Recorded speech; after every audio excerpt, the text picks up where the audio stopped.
Welcome to Donmar TV News Channel. Itong Metro Manila mayors na huwag munang palabasin ang kanilang mga constituents na hindi pa bakunado ng coronavirus disease 2019 o COVID-19. Kasunod na rin ito ng biglaang paglobo ng kaso ng COVID-19 noong mga nakaraang araw at itinaas na nga sa Alert Level 3 ang National Capital Region. Epektibo ngayong araw. Ayon po kay MMDA Chairman Benher Abalos, base raw sa pinakasunduang prinsipal, ang mga unvaccinated individuals ay dapat manatili lamang sa kanilang mga bahay maliban na lamang sa mga essential trips.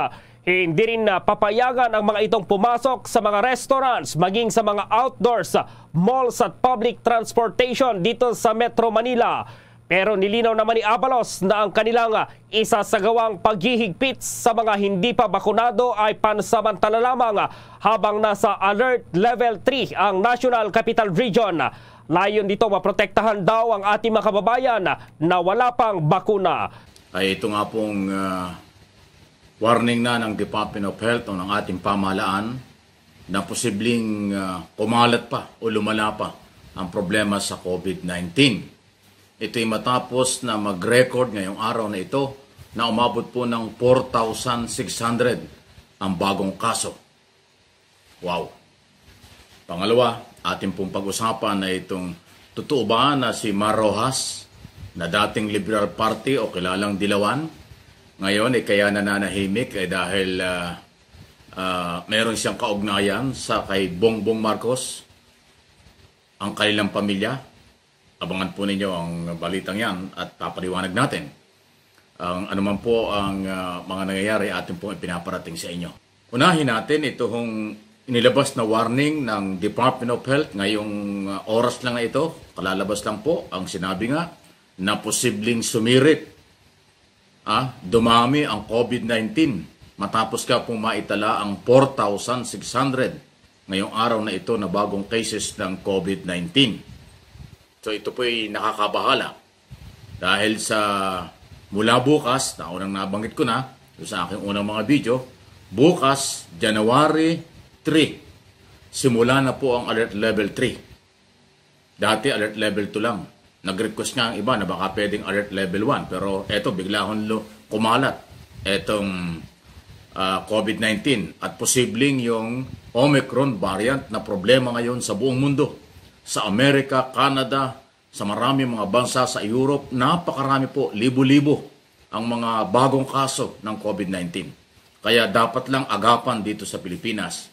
Pairal ang mga total ban sa mga bumabalik or turista dito sa ating bansa at lalo tigit yung mga galing sa mga bansang identify na tumaas po ang problema sa COVID. Yan ang dapat gawin ng ating pamahalaan. At ang Alert Level 3, ibig sabihin maghihigpit yan.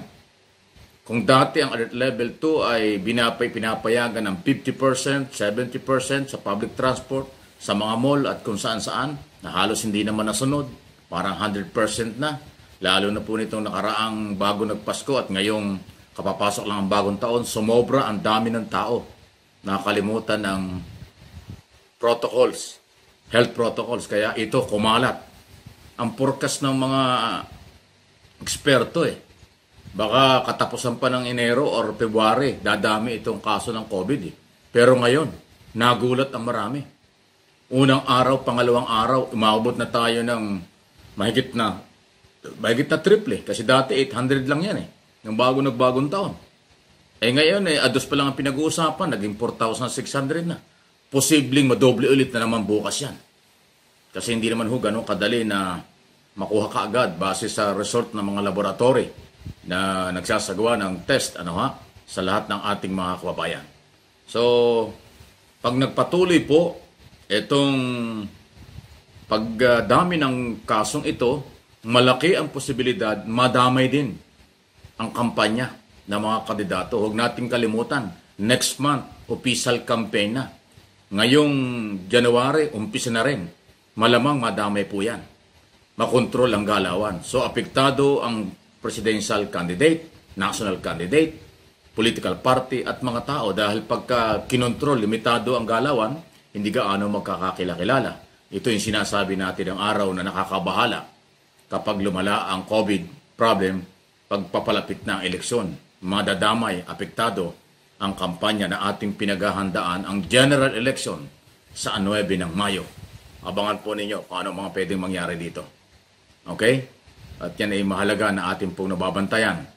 Kayo po mga Pilipino sa abroad, lalo na ho dyan sa may parte ng Spain, Italy, maraming parte sa Europe, napakarami ho ng may sakit dyan ngayon o tinamaan ng COVID, nakahawa-hawa. Ingat po kayo. At kahit saan lugar sa buong mundo, kahit nga sa Amerika, Canada, kung saan, kahit dito ho sa mga bansang kapitbahay natin, madami na rin po kaso. Kaya kailangan doble ingat na naman itong bagong taon.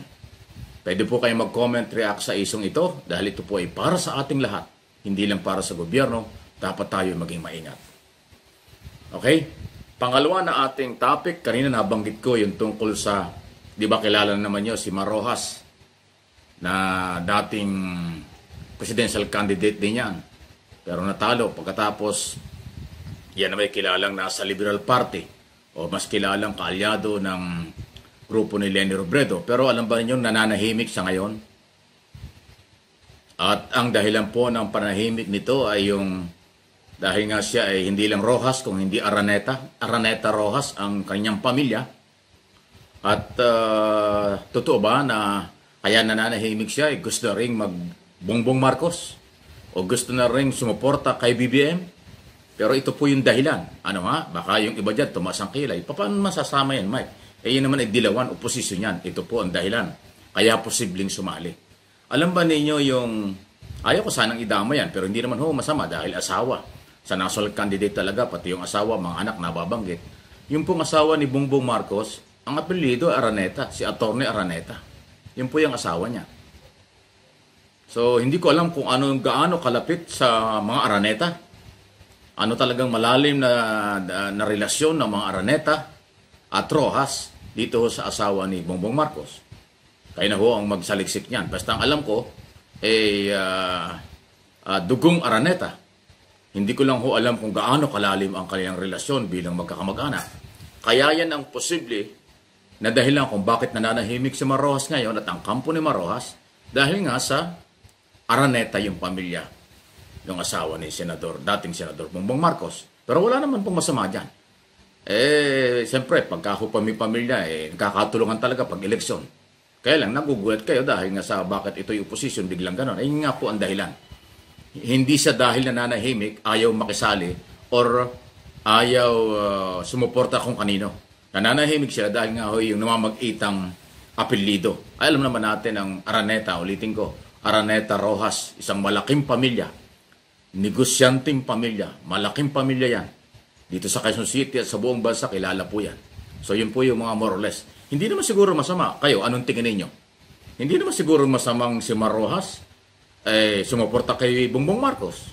Dahil hindi naman sila naglaban dalawa talaga. Ang kalaban ni Mar Rojas ay di ba nakaraang itong kasalukuyang administrasyon, no, nakaraang eleksyon, Duterte, hindi ba? So hindi ho masama yan. Kung susuporta, baka nga makakatulong kahit pa paano. Dahil mababawasan yung taga-suporta niya na dapat kakampi ng Dilawan, grupo ni na Leni Robredo. So yan po yung mga more or less. Anyway, nabanggit ko lang ho sa inyo yan. Kayo po ang malaya, makapaghahayag kung ano inyong paniniwala dyan. So pamilya ang dahilan, hindi lang politika. Pero pwedeng pagsamahan yan. Pamilya at politika, pwedeng maging kasangkapan yan. Kung kakampi o hindi, abangan natin lahat.